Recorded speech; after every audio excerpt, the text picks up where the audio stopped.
Good day, ladies and gentlemen, conference organizers and fellow participants. My name is Edeh Blessing, a medical laboratory scientist with the University of Calabar Teaching Hospital.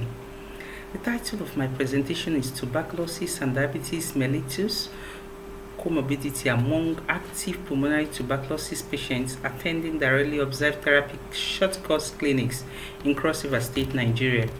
The main aim of the study was to determine the prevalence of Tbdm as well as the associated risk factors in the study area. Methodology: 772 TB patients aged 15 years and above, comprising newly diagnosed and those on continuation phase treatment, were recruited into the study from 9 treatment centers across the state. Sputum samples were analyzed for TB by microscopy and gene experts. The DM status for each enrolled TB patient was determined for fasting plasma glucose using a glucometer.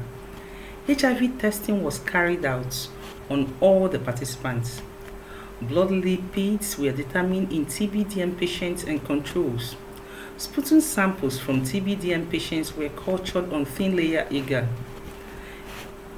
A logistic regression analysis was performed to identify risk factors associated with DM. Results: of the 772 participants, 70% were newly diagnosed and 30% were in continuation phase of treatment. The mean age of the participants was 38.3 years. The overall prevalence of Tbdm in the study was 9.2%, while pre-DM in the study participants was 44.2%. Both comorbidities were prevalent in age group 35 to 44 years. From our study, the overall prevalence of TB, HIV, and DM comorbidity was 2.5%. Risk factors associated with TB-DM comorbidity included being female, low physical activity, and family history of diabetes. TB-DM patients were dyslipidemic as evidenced by high levels of triglycerides and very low density lipoprotein.